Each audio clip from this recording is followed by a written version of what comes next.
Hello students, welcome to another video lecture of biology class. So in this video we will discuss about another important topic, that is the natural selection, প্রাকৃতিক নির্বাচন। So natural selection আমরা জানি, এই natural selection এই concept সর্বপ্রথম দিয়েছিলেন যিনি হচ্ছেন ডারউইন। উনি একটা থিওরিও দিয়েছিলেন ন্যাচারাল সিলেকশন, এবং তারপর মডার্ন সিনথেটিক থিওরিতেও এটা মেনে নেওয়া হয়েছে যে ন্যাচারাল সিলেকশনকে ইভলিউশনের ড্রাইভিং ফোর্স হিসাবে ধরা হয়ে থাকে, অর্থাৎ ইভলিউশন কোনো একটা পপুলেশনে ইভলিউশন হওয়ার জন্য ন্যাচারাল সিলেকশন দায়ী। অ্যান্ড ডেফিনেশনে যদি আমরা আসি ন্যাচারাল সিলেকশনে, তাহলে ডেফিনেশন কি বলবো? It is the process by which individuals with better traits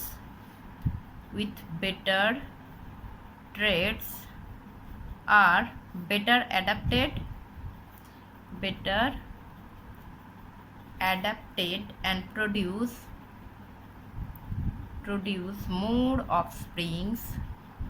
more offsprings in a given environment as compared to others that are not better adapted. So this is the definition. So in this process by which individuals with better traits are better adapted and produce more offspring, এটার মানে হচ্ছে যেটা, যে কিছু একটা population যদি আমরা study করি তাহলে সেক্ষেত্রে পপুলেশনের সমস্ত অর্গানিজম কিন্তু একই ধরনের হবে না। সো পপুলেশনে সবসময় আমরা ভ্যারিয়েশন কিন্তু দেখতেই পাবো। তাহলে এই ভ্যারিয়েশনগুলোর মধ্যে কিছু ইন্ডিভিজুয়ালস রয়েছে যাদের ভ্যারিয়েশনটা বা তাদের ট্রেটটা ওই এনভায়রনমেন্টে তাদেরকে সার্ভাইভ করতে সাহায্য করছে, তার মানে সেই ট্রেটটা তাদের জন্য অ্যাডভান্টেজিয়াস ওই এনভায়রনমেন্টে থাকার জন্য। আর কিছু ইন্ডিভিজুয়ালস রয়েছে যাদের ক্ষেত্রে যাদের ওই ট্রেটটা থাকছে না, তাদের ক্ষেত্রে তাহলে কি হচ্ছে, তারা ওই এনভায়রনমেন্টে টিকে থাকার জন্য তাদেরকে স্ট্রাগল করতে হচ্ছে।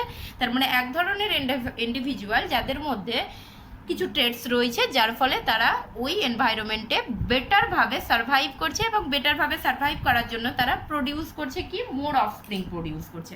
তাহলে কিছু অর্গানিজম যারা মোর অফস্প্রিং প্রডিউস করছে, মোর অফস্প্রিংস, আর ওই পপুলেশনেরই অন্তর্গত কিছু অর্গানিজম যারা লেস অফস্প্রিংস প্রডিউস করছে। তার মানে এখানে একটা আমরা কি দেখতে পাবো, একটা ডিফারেন্সিয়াল রিপ্রোডাকশন দেখতে পাবো। মানে ডিফারেন্সিয়াল রিপ্রোডাকশন মানে এই অবস্থাটাকেই বলছি আমরা, যে কিছু অর্গানিজম বেশি অফস্প্রিং প্রডিউস করছে আর কিছু অর্গানিজম কি করছে, লেস অফস্প্রিং প্রডিউস করছে। সো যারা মোর অফস্প্রিং প্রডিউস করছে তার মানে তাদের যে বেটার ট্রেটটা, সেই বেটার ট্রেটটা পাস হচ্ছে কোথায়? Better traits are passed on next generation. তার মানে এখানে অ্যাকচুয়ালি সিলেকশন, ন্যাচারাল সিলেকশন বলছি এই কারণেই, ন্যাচারাল সিলেকশন অ্যাজ ইফ এই অর্গানিজমগুলোকে, যে যারা যাদের মধ্যে বেটার ট্রেট আছে, এই অর্গানিজমগুলোকে নেচার একটা চান্স দিচ্ছে তাদের এই বেটার ট্রেটটাকে নেক্সট জেনারেশনে পাস করার একটা চান্স দিচ্ছে। সো এটা হচ্ছে ন্যাচারাল সিলেকশন। এই ব্যাপারটাই হচ্ছে একটা ন্যাচারাল সিলেকশন। আছে এবার ন্যাচারাল সিলেকশনে আমি কিভাবে বুঝবো যে একটা কোন অর্গানিজমের মধ্যে কোন ট্রেটটা বেটার, সেটা কিভাবে বোঝা যায়, অর্থাৎ ন্যাচারাল সিলেকশন কিভাবে অপারেটস করছে। না, এখানে মেনলি ন্যাচারাল সিলেকশন, আমি শুধু এনএস লিখলাম, natural selection operates or select phenotypic variation. অর্থাৎ ন্যাচারাল সিলেকশন সবসময় কিন্তু ফেনোটাইপিক ভ্যারিয়েশনকে সিলেক্ট করবে। এবার ফেনোটাইপিক ভ্যারিয়েশন বলতে কি, যদি একটা পপুলেশনের এক্সাম্পল নিই, যেমন সাপোজ পপুলেশনটা আমি নিচ্ছি যে একটা ইনসেক্ট পপুলেশন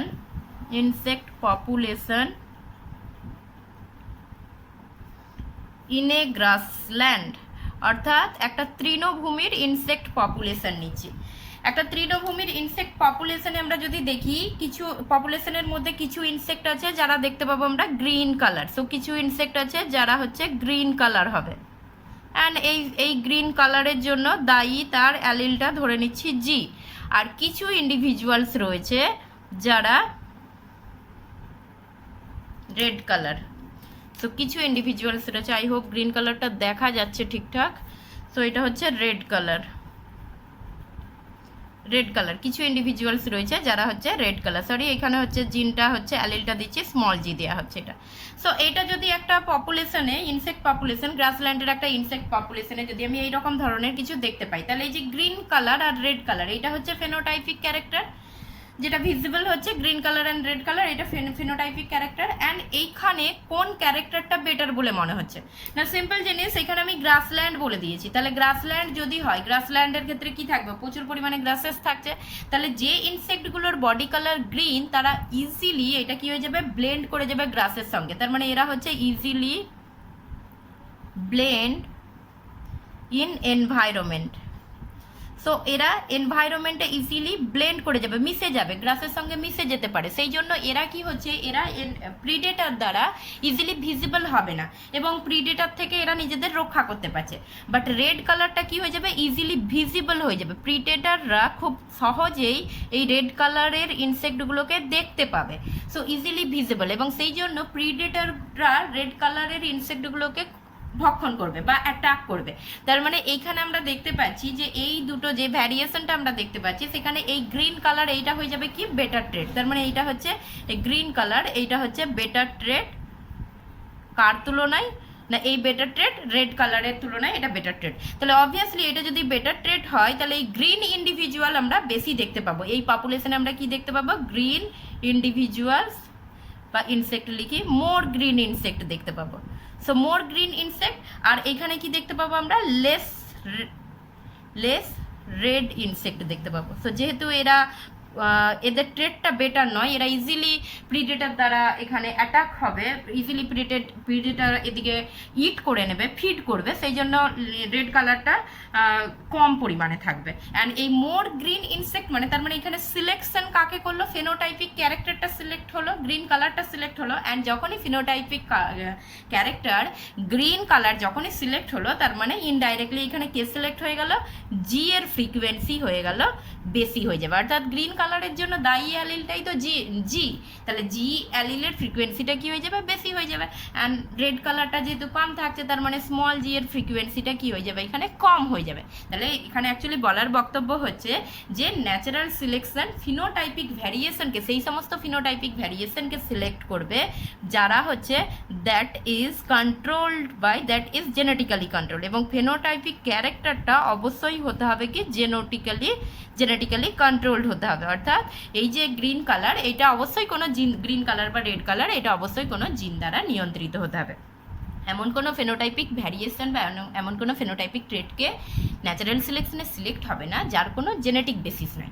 অনেক সময় এনভায়রনমেন্টাল ফ্যাক্টরের জন্য কিছু আমরা ফিনোটাইপিক ভ্যারিয়েশন দেখতে পাই, কিন্তু তার জেনেটিক বেসিস থাকে না, তো সেইগুলো যদি হয় তাহলে হবে না, তাহলে সিলেকশন হবে না। যেমন একটা এক্সাম্পল বলি, যে কারোর বডিতে যদি ট্যাটু করা থাকে, হয়তো দেখা গেল ট্যাটুটা তাকে কিছু অ্যাডভান্টেজ দিচ্ছে, কিন্তু এই ট্যাটু যে হয়েছে, তার বডিতে যে ট্যাটু হয়েছে, সেটা তো কোনো জেনেটিক বেসিস নেই, তার মানে তার যে তার যে নেক্সট জেনারেশন তৈরি হবে, যদিও তাকে তার ওই ট্যাটুটা অ্যাডভান্টেজ দিচ্ছিল, তার মানে নেচার সেই ট্যাটুটাকে নেক্সট ওই ফেনোটাইপিক ভ্যারিয়েশন বা ট্যাটু যেটা, সেই ট্যাটুটাকে সিলেক্ট করে নেক্সট জেনারেশনে পাস করছে না, তার কারণ তার তো জেনেটিক বেসিসই নেই। তো সেই সমস্ত ফেনোটাইপিক ভ্যারিয়েশনগুলো ন্যাচারাল সিলেকশন ফেনোটাইপিক ভ্যারিয়েশনকেই সিলেক্ট করছে, বাট অবভিয়াসলি সেটা অবশ্যই হতে হবে কি না, সেটা অবশ্যই হতে হবে যে তার জেনেটিক কিছু বেসিস রয়েছে। ব্যাস, this is the concept of natural selection. আচ্ছা, এবার আমাদের যেটা পড়বো আমরা এই লেকচারে, যেটা মেন বিষয় আমাদের, সেটা হচ্ছে types of natural selection. So আমরা এখন ন্যাচারাল সিলেকশনের টাইপসটা পড়বো, যে কি কি ধরনের ন্যাচারাল সিলেকশন আমরা দেখতে পাই। So types of natural selection, types of natural selection. So natural সিলেকশনের কি কি টাইপস আছে। আচ্ছা, টাইপস অফ ন্যাচারাল সিলেকশন কি কি ধরনের হয় সেটা বলার আগে আমি কয়েকটা কথা বলি, যে একটা যদি পপুলেশনে আমরা কোনো ক্যারেক্টার দেখি, ক্যারেক্টারকে স্টাডি করি, কোনো একটা পপুলেশনে কোনো ক্যারেক্টারকে যদি আমি স্টাডি করি, তাহলে একটা ক্যারেক্টারের আমি তিনটে ভ্যারাইটি দেখতে পাবো। একটা ভ্যারাইটি হচ্ছে, দুটো এক্সট্রিম ভ্যারাইটি হবে, একটা হচ্ছে মিন ভ্যালু, আর এই সাইডেও একটা এক্সট্রিম হবে। এবার এইগুলো কি, অর্থাৎ এক্সট্রিম, মিন আর এক্সট্রিম, এইগুলো কি, অর্থাৎ একটা ক্যারেক্টার যদি আমি কোনো একটা পপুলেশনের কোনো একটা ক্যারেক্টার যদি আমি স্টাডি করি তাহলে সেখানে আমি তিনটে ভ্যালু দেখতে পাবো, এক্সট্রিম, দুটো এক্সট্রিম ভ্যালু অ্যান্ড একটা মিন ভ্যালু। আচ্ছা এটাকে আমি একটা ক্যারেক্টার দিয়ে বলি, যদি ক্যারেক্টার আমার হাইট নেওয়া হয়, ধরি আমি একটা হাইট, এইটা হচ্ছে আমার ক্যারেক্টার, এখানে আমি তিনটে কি কি দেখতে পাবো, একটা আমি দেখতে পাবো যে ভেরি শর্ট হাইট, একটা খুব শর্ট হাইট, আর একটা আমি কি দেখতে পাবো ভেরি টল। কিছু হিউম্যান পপুলেশনের ক্ষেত্রেই যদি স্টাডি করি তাহলে কিছু ইন্ডিভিজুয়াল আছে যারা খুব শর্ট, কিছু ইন্ডিভিজুয়াল আছে যারা খুব লম্বা, আর একটা কি পাবো আমি ইন্টারমিডিয়েট সাইজ, ইন্টারমিডিয়েট সাইজ। তাহলে এইটাকেই বলছি আমরা, এইটা একটা এক্সট্রিম ক্যারেক্টার, এক প্রান্তের এক্সট্রিম, আর এইটা আর এক প্রান্তের এক্সট্রিম। সো এইখানে আমি বলতে পারি যে এটা লোয়ার এক্সট্রিম আর এইটা হচ্ছে হায়ার এক্সট্রিম, আর এইটাকে বলছি আমি mean value.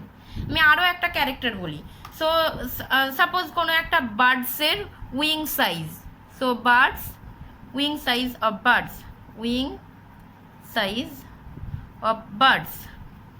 So wing size of বার্ডসের ক্ষেত্রে এখানে আমি কি দেখতে পাবো, একটা দেখতে পাবো খুব শর্ট সাইজ, শর্ট উইংস, একটা দেখতে পাবো আমি লং উইংস, আর একটা কি দেখতে পাবো মিডিয়াম উইংস দেখতে পাবো, মিডিয়াম উইংস। তার মানে এইটা কি হয়ে গেল, এইটা হচ্ছে লোয়ার এক্সট্রিম, এইটা হয়ে গেল হায়ার এক্সট্রিম, আর এইটা হয়ে গেল মিন ভ্যালু যেটাকে বলছি আমরা। তাহলে অ্যাকচুয়ালি কোনো পপুলেশন যদি আমরা স্টাডি করি, কোনো একটা ক্যারেক্টার পপুলেশনের কোনো একটা ক্যারেক্টার যদি আমরা স্টাডি করি, তাহলে একটা করে ক্যারেক্টারের আমরা তিনটে করে ভ্যালু দেখতে পাই, দুটো বোথ সাইডের দুটো এক্সট্রিম ভ্যালু, সো এই সাইডে একটা এক্সট্রিম ভ্যালু, এই সাইডে একটা এক্সট্রিম ভ্যালু, আর তাদের মিডিলে একটা ভ্যালু পাই মিডিয়াম ভ্যালু যেটা বা মিন ভ্যালু যেটা পাচ্ছি। এবার নেচার কাকে, কোনো একটা এনভায়রনমেন্টে কোনো পপুলেশন থাকছে, সেই এনভায়রনমেন্টে এই যে তিনটে করে ভ্যালু পাচ্ছি, এই তিনটে ভ্যালুর মধ্যে কোন ভ্যালুর ইন্ডিভিজুয়াল বেটার অ্যাডাপ্ট হবে। সো এখানে তিনটে পসিবিলিটি দেখতে পাবো আমরা। তিনটে পসিবিলিটি কি হতে পারে, যে কোনো একটা এনভায়রনমেন্টে যে কোনো একটা পপুলেশন রয়েছে, সেই পপুলেশনে হতে পারে যে এই মিন ভ্যালুর অর্গানিজম বেশি, সো মিন ভ্যালুটা কি হচ্ছে বেশি থাকছে কম্পেয়ার টু কাদের কম্পেয়ার টু বোথ এক্সট্রিম। অর্থাৎ আমি আবার হাইটেরই যদি নিই, যে আমাকে সাপোজ একটা পপুলেশন স্টাডি করতে বললো, হিউম্যান পপুলেশন স্টাডি করতে বললো, আমি একটা হিউম্যান পপুলেশন স্টাডি করলাম, এবং সেখানে হিউম্যান পপুলেশনটা কিসের বেসিসে স্টাডি করতে বলেছে, তাদের হাইট বেসিসে, হিউম্যানের হাইটের বেসিসে স্টাডি করতে বলেছে। তাহলে আমি স্টাডি করতে গেলাম, স্টাডি করে আমি যে রেজাল্টটা নিয়ে এলাম, সেই রেজাল্টটা আমি দেখাচ্ছি যে যারা খুব শর্ট হাইটের, সেই ইন্ডিভিজুয়ালের হয়তো 100 জন ইন্ডিভিজুয়াল রয়েছে, সেই 100 জন ইন্ডিভিজুয়ালের মধ্যে আমি বললাম খুব শর্ট হাইটের রয়েছে, সাপোজ 4 ফিট এইরকম ধরনের হাইটের পিপল রয়েছে 20 জন, আর হচ্ছে খুব টল যারা মানে 6 ফিটের বেশি, তাদের ক্ষেত্রে ইন্ডিভিজুয়ালের সংখ্যা হচ্ছে 15, আর হচ্ছে বাকি যেটা রইলো 100 জনের মধ্যে বাকি যেটা পড়ে রইলো সেটা হচ্ছে মিডিয়াম সাইজ, মোটামুটি 5 ফিটের মধ্যে রয়েছে। তাহলে এটা একটা হতে পারে। তার মানে এখানে কি হচ্ছে যে ওই মিডিয়াম সাইজটা ওই এনভায়রনমেন্টে তার মানে বেটার ছিল, তার মানে দুটো এক্সট্রিম ভ্যালুর তুলনায় very short height and very tall হাইটের তুলনায় মিন ভ্যালুটা বেশি হতে পারে। এটা একটা পসিবিলিটি থাকতে পারে 1 নম্বর কন্ডিশন। 2 নম্বর কন্ডিশন কি দেখতে পাবো আমি, 2 নম্বর কন্ডিশন বোথ এক্সট্রিমস আর সিলেক্টেড against mean value। আর একটা কন্ডিশন আমি কি দেখতে পাবো, যে বোথ এক্সট্রিমস আর সিলেক্টেড। তার মানে ওই সেম এক্সাম্পল ধরেই বলি যে আমি অন্য একটা পপুলেশন, হিউম্যান পপুলেশন স্টাডি করলাম, সেইখানে দেখলাম যে ভেরি শর্টের সংখ্যাও বেশি, ভেরি লংয়ের সংখ্যা, ভেরি টলের সংখ্যাও বেশি, মিডিয়াম সাইজ ইন্ডিভিজুয়ালের সংখ্যা কম। আচ্ছা এইগুলো কিন্তু এক্সাম্পল নয়, আমি জাস্ট বলছি, বোঝানোর জন্য বলছি। সো এটা একটা কন্ডিশন হতে পারে। আর একটা কন্ডিশন কি হতে পারে, 3 নম্বর, only one extremes are selected। এমন একটা পপুলেশন আমি স্টাডি করলাম, একটা হিউম্যান পপুলেশন স্টাডি করলাম, এবং সেই হিউম্যান পপুলেশনে গিয়ে আমি দেখতে পাচ্ছি যে সেখানে শুধুমাত্র টল পিপলের সংখ্যা অনেক বেশি, অর্থাৎ খুব শর্ট পিপলও কম আর মিডিয়াম সাইজের পিপলও কম, টল পিপলের সংখ্যা অনেক বেশি। এটা হতে পারে, বা এরকম হতে পারে যে সেখানে টল পিপলের সংখ্যাও কম, মিডিয়াম সাইজ পিপলের সংখ্যাও কম, ভেরি শর্ট পিপলের সংখ্যা বেশি, অর্থাৎ খুব বেটে বেটে সাইজের লোকজন রয়েছে।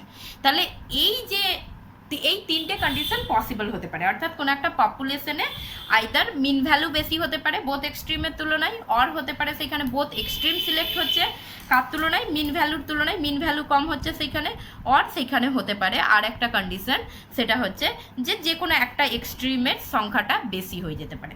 সো এইগুলোর উপর ডিপেন্ড করে ন্যাচারাল সিলেকশনকে 3 ভাগে ভাগ করা হয়েছে। সো 1 নম্বর হচ্ছে ন্যাচারাল সিলেকশন, যেটা বলছি সেটা হচ্ছে স্টেবিলাইজিং, আচ্ছা এটা জেড হবে, স্টেবিলাইজিং আর নর্মালাইজিং সিলেকশন, স্থিতিশীল নির্বাচন। 2 নম্বর হচ্ছে ডাইরেকশনাল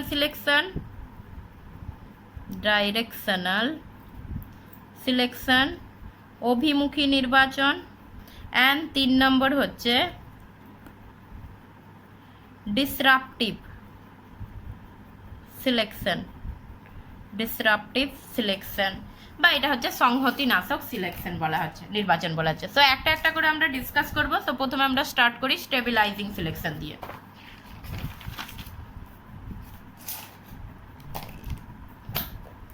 তো স্টেবিলাইজিং সিলেকশন, প্রথমটা হচ্ছে stabilising selection.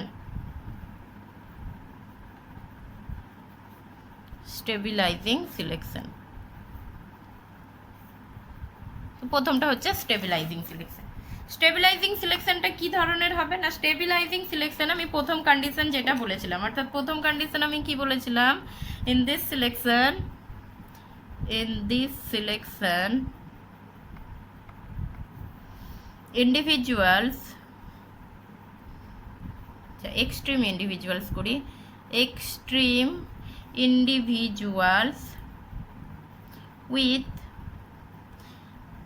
from both ends, extreme individuals from both ends are eliminated and selection favors intermediate individuals। তার মানে এক্ষেত্রে যেটা আমরা বলছি সেটা হচ্ছে যে এখানে ইন্ডিভিজুয়ালসদের ইন্টারমিডিয়েট যে ভ্যালুটা রয়েছে বা মিন ভ্যালু যেটা, সো ইন্টারমিডিয়েট ভ্যারাইটির ইন্ডিভিজুয়ালসগুলো সিলেক্টেড হবে আর বোথ এক্সট্রিম ইন্ডিভিজুয়ালসগুলো এলিমিনেট হয়ে যাবে। তার মানে একটা পপুলেশন যদি আমরা স্টাডি করি তাহলে সেই পপুলেশনে আমরা দেখতে পাবো তাই পপুলেশনের মিন ভ্যালুটা বেশি হবে। এখানে একটা এক্সাম্পল বলি, এক্সাম্পল দিলে আরও জিনিসটা ভালোভাবে ক্লিয়ার হবে। সো এক্সাম্পল হচ্ছে baby weight, human baby weight at the time of birth। অর্থাৎ এটা একটা স্টাডি করে দেখা গেছে যে শিশুর যখন জন্ম হয়, মানে হিউম্যান পপুলেশনে শিশুর যখন জন্ম হয় তখন যে শিশুগুলোর ওজন খুব বেশি হয় সেইগুলোও সারভাইভ করে না, আর যেই শিশুগুলোর ওজন খুব কম হয় সেইগুলোও কম সারভাইভ করে। মিডিয়াম ওজনযুক্ত বা মাঝারি ওজনযুক্ত শিশুগুলোর সারভাইভাল ক্ষমতাটা বেশি হয়। যেগুলো খুব বেশি ওয়েটের শিশু তাদের ক্ষেত্রে ডেলিভারিতে প্রবলেম হবে, অ্যান্ড যেগুলো খুব কম ওয়েটের শিশু, তার মানে কম ওয়েটের শিশু তার নিজের অনেক কিছু প্রবলেম থাকে, সো সেইগুলো হচ্ছে তাদের জন্য বেটার ট্রেটস নয়।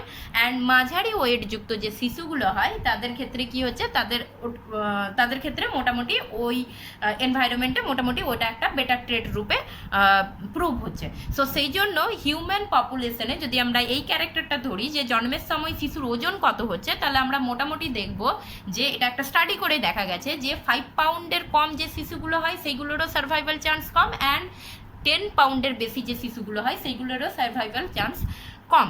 সো মোটামুটি 5 থেকে 10-এর মধ্যে যেটা থাকে তাদের সার্ভাইভাল চান্সটা বেশি। তার মানে এখানে কি হচ্ছে, মিডিয়াম ভ্যালুটা সিলেক্ট হচ্ছে, আর হচ্ছে এখানে যে বোথ যে এক্সট্রিম রয়েছে অর্থাৎ খুব কম ওজন আর খুব বেশি ওজনের এই ট্রেডটা সিলেক্ট হচ্ছে না।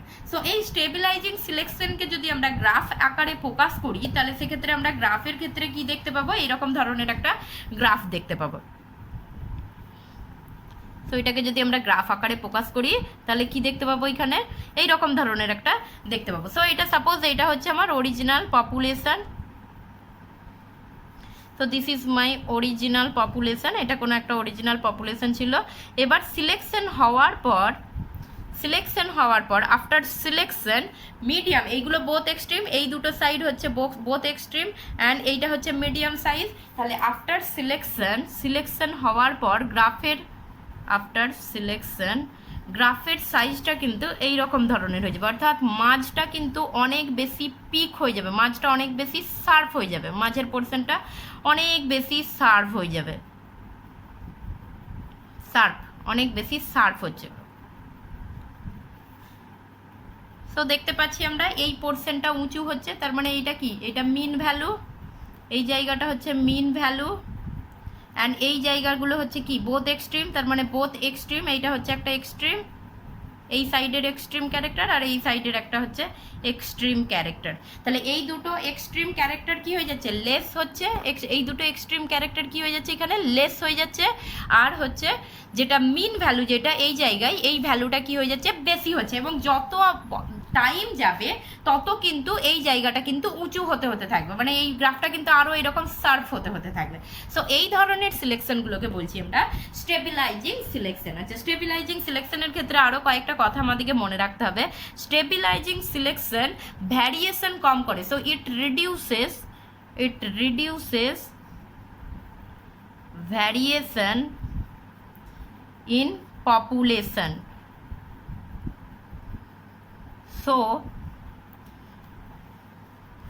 So gene pool বা it prevents evolution। তার মানে এখানে ভ্যারিয়েশন কম হচ্ছে, অর্থাৎ ভ্যারিয়েশন কেন কম হচ্ছে না, আমি একটা পপুলেশন যদি স্টাডি করি তাহলে সেখানে আমি মিন ভ্যালুটাই বেশি দেখতে পাবো, মিন ভ্যালুই বেশি হচ্ছে সবসময়। মানে আমি সাপোজ যদি হিউম্যান পপুলেশন ধরি, হিউম্যান পপুলেশনের এক্সাম্পল নয় কিন্তু হাইটের এক্সাম্পল দিয়ে স্টেবিলাইজিং সিলেকশনকে আমরা ডেসক্রাইব করতে পারি না, বাট বোঝানোর জন্য জাস্ট বলছি। আমি একটা হিউম্যান পপুলেশন স্টাডি করলাম, সেই হিউম্যান পপুলেশনে গিয়ে আমি দেখতে পাচ্ছি যে 5 ফিটের লোকের সংখ্যাই বেশি, শুধুই 5 ফিট দেখতে পাচ্ছি, 100 জনের মধ্যে 90 জন দেখতে পাচ্ছি আমি 5 ফিট বা তার আশেপাশের লোকের সংখ্যা বেশি, এবং বাকি খুব শর্ট হাইটেরও কম আছে আর লং হাইটেরও কম আছে। তার মানে এখানে তো ভ্যারিয়েশন নেই, পপুলেশনে ভ্যারিয়েশন নেই, অ্যান্ড পপুলেশনে ভ্যারিয়েশন যখনই কমে যাবে তার মানে সেখানে জিন পুলটা ওভারঅল কনস্ট্যান্ট লেভেলে থেকে যাচ্ছে, অ্যান্ড যখনই ভ্যারিয়েশন পপুলেশনে কমে যাবে দ্যাটস মিন সেটা ইভলিউশনে হেল্প করবে না, সেই জন্য স্টেবিলাইজিং বা নর্মালাইজিংটা কিন্তু ইভলিউশনে সেই রকমভাবে হেল্প করে না। আর একটা যেটা পয়েন্ট মনে রাখতে হবে আমাদেরকে, এবং এটা পপুলেশনকে অ্যাকচুয়ালি স্টেবল করার জন্য, অর্থাৎ পপুলেশনকে একটা মোটামুটি একটা স্টেবল কন্ডিশনে রেখে দিচ্ছে, অর্থাৎ না তো এখানে ইভলিউশন ঘটছে, কোনো চেঞ্জ ঘটছে না, সো এই জন্য এটা একটা স্টেবল কন্ডিশনে রেখে দিচ্ছে। একইভাবে এই ধরনের সিলেকশন আমরা কোনো মানে কনস্ট্যান্ট এনভায়রনমেন্টে দেখা যায়। So this type of selection occurs in a constant environment, অর্থাৎ যদি এনভায়রনমেন্ট কনস্ট্যান্ট থেকে যায়, চেঞ্জ না হয়, তাহলে অনেক সময়ের জন্য এনভায়রনমেন্ট দীর্ঘদিন ধরে চেঞ্জ হচ্ছে না, একই রয়ে যাচ্ছে, তাহলে সেই ক্ষেত্রে এরকম ধরনের স্টেবিলাইজিং সিলেকশন দেখা যায়। আচ্ছা, স্টেবিলাইজিং সিলেকশনের আরও একটা বেটার আমরা এক্সাম্পল দেব, যেটা হচ্ছে সিকেল সেল অ্যানিমিয়া। সো এখানে হচ্ছে আর একটা এক্সাম্পল আমরা স্টেবিলাইজিং সিলেকশনের দিচ্ছি, এবং সিকেল সেল অ্যানিমিয়া এটা হচ্ছে ন্যাচারাল সিলেকশনের একটা খুব ভালো এক্সাম্পল। সো অগেন আর একটা এক্সাম্পল দিই, সিকেল সেল অ্যানিমিয়া, অ্যান্ড আমরা জানি এই sickle cell anaemia it is autosomal recessive autosomal recessive disease. Sickle cell anaemia কিন্তু অটোজোমাল রেসেসিভ একটা ডিজিজের মধ্যে পড়ে। সো সিকেল সেল অ্যানিমিয়ার ক্ষেত্রে কি হচ্ছে, ফল্টি হিমোগ্লোবিন তৈরি হয়, এবং অটোজোমাল রেসেসিভ ডিজিজ হলে সিকেল সেল অ্যানিমিয়ায় যারা আক্রান্ত তাদের ক্ষেত্রে জিনোটাইপটা কি হয়, এইচবিএস, এইটা হচ্ছে তাদের জিনোটাইপ। অ্যান্ড এই যে এই এস যে এটা হচ্ছে মিউটেটেড অ্যালিল। নর্মাল অ্যালিলটা কি হয়েছে, মিউটেশন ঘটেছে, নর্মাল অ্যালিলটা মিউটেশন ঘটে হচ্ছে, এবং বোথ অ্যালিল মিউটেটেড হলে তবে সেটা হচ্ছে সিকেল সেল অ্যানিমিয়ায় অ্যাফেক্টেড ব্যক্তি। যারা নর্মাল পিপল হয় তাদের ক্ষেত্রে কি হয়, HbA. So this is normal, এটা হচ্ছে নর্মাল কন্ডিশন। আর এইটা হচ্ছে এইচবিএস, এটা হচ্ছে সিকেল সেল অ্যানিমিয়ায় আক্রান্ত। আর এক ধরনের পিপল দেখা যেতে পারে যেটা হচ্ছে এইচবিএ আর এইচবিএস। তার মানে এইখানে হচ্ছে একটা নর্মাল অ্যালিল রয়েছে, অর্থাৎ এইটা নর্মাল অ্যালিল আর এইটা হচ্ছে মিউটেটেড অ্যালিল। তাহলে তিনটে আমরা ভ্যারিয়েশন পাচ্ছি, একটা হচ্ছে এইচবিএ, এটা একটা এক্সট্রিম, এইটা একটা এক্সট্রিম, আর এইটা হচ্ছে ইন্টারমিডিয়েট ভ্যালু। আচ্ছা, এখানে কি দেখা গেছে না, এখানে কি দেখতে পাবো আমরা না, যারা হচ্ছে এইচবিএস, যেই সমস্ত পিপলগুলোর জিনোটাইপ এইচবিএস, এদের ক্ষেত্রে কি হবে না, এদের ক্ষেত্রে আরবিসি সিকেল সেপ্ট হবে, আরবিসি সিকেল সেপ্ট। সো এইরকম ধরনের আরবিসিটা এরকম সিকেল সেপ্ট হবে, এবং এতে কি হচ্ছে বেশি পরিমাণে, এবং হিমোগ্লোবিনটাও ফল্টি হবে। এবং এটা আমরা জানি যে এই সিকেল সেল অ্যানিমিয়া এটা হচ্ছে একটা প্লিওট্রপির এক্সাম্পল।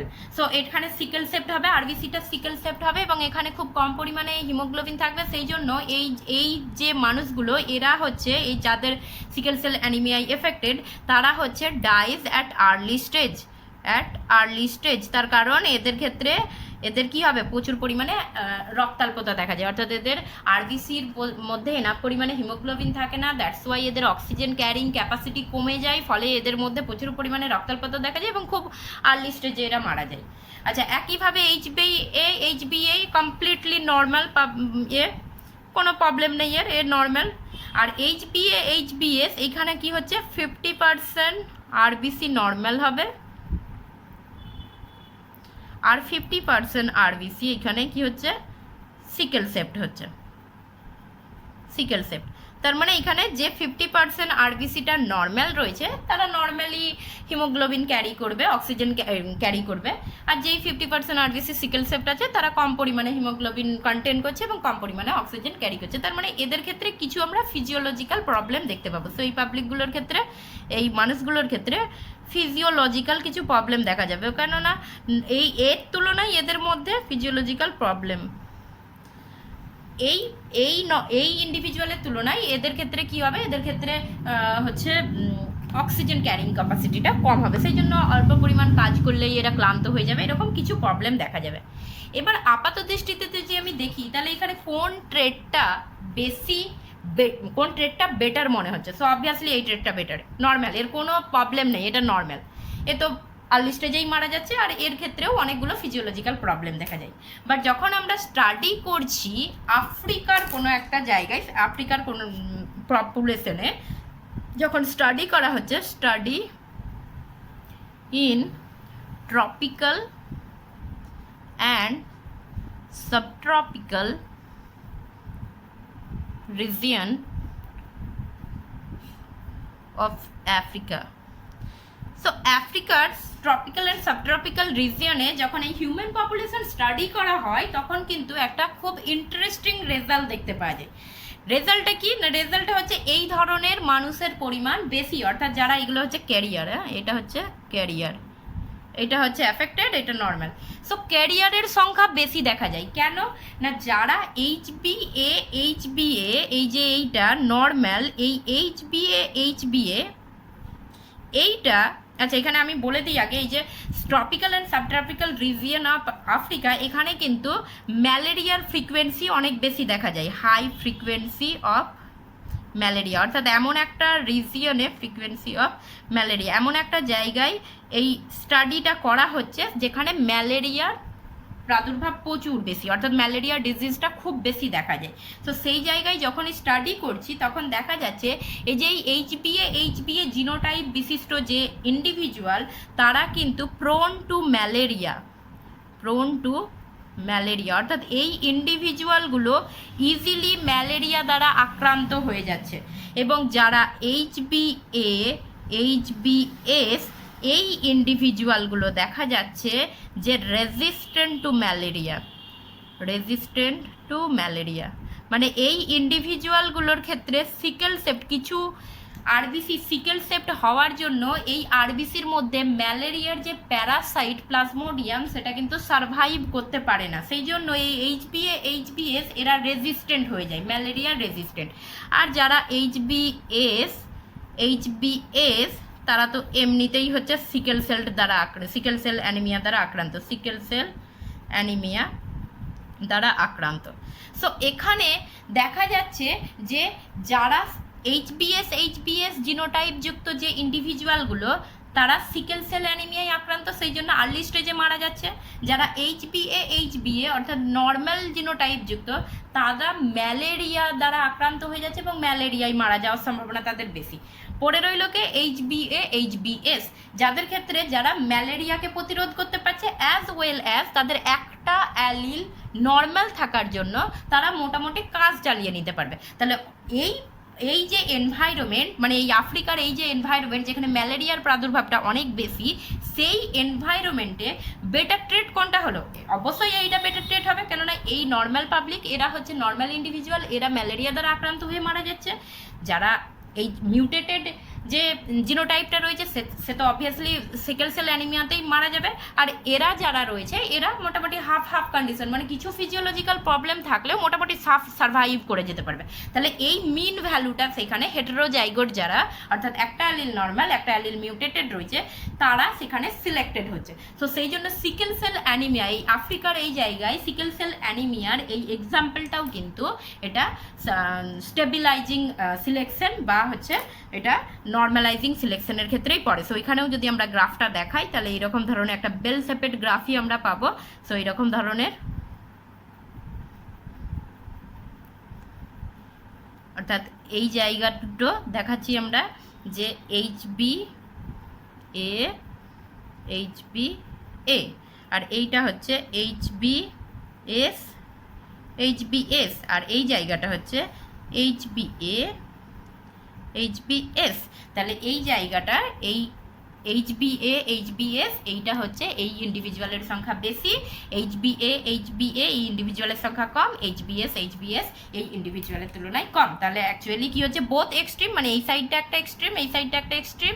সো দুটো এক্সট্রিম ক্যারেক্টারের তুলনায় যেটা মিন ভ্যালু, সেই মিন ক্যারেক্টার বা ইন্টারমিডিয়েট ক্যারেক্টারটা সিলেক্ট হচ্ছে, এনভায়রনমেন্টটা সিলেক্ট হচ্ছে এবং অবভিয়াসলি ভ্যারিয়েশন কমে যাবে। এবং এটা কি হচ্ছে, স্টেবল করার জন্য জাস্ট এইখানে হচ্ছে কি হচ্ছে, এই ইন্ডিভিজুয়াল না সিলেক্ট হলে, এই ইন্ডিভিজুয়াল যদি সিলেক্ট হয় তাও ম্যাক্সিমাম পিপল মারা যাবে, এই ইন্ডিভিজুয়াল যদি সিলেক্ট হয় তাও ম্যাক্সিমাম পিপল মারা যাবে। তার মানে পপুলেশনকে স্টেবল করার জন্য এই ধরনের যে ক্যারেক্টারগুলো বা ট্রেডগুলো সেগুলো সিলেক্টেড হয়। সো এটা হচ্ছে স্টেবিলাইজিং সিলেকশন বা নর্মালাইজিং সিলেকশন। মনে রাখতে হবে যে এখানে মিন ভ্যালু সিলেক্টেড হচ্ছে বোথ এক্সট্রিমসের এগেনস্টে। অ্যান্ড এইখানে আরেকটা জিনিস মনে রাখতে হবে যে এটা একটা কনস্ট্যান্ট এনভায়রনমেন্টে হয় আর এটার ইভলিউশনারি সেরকম সিগনিফিকেন্স দেখা যাবে না। So this is all about stabilising selection. Next লেকচারে আমরা বাকি দুটো সিলেকশন সম্পর্কে ডিসকাস করবো।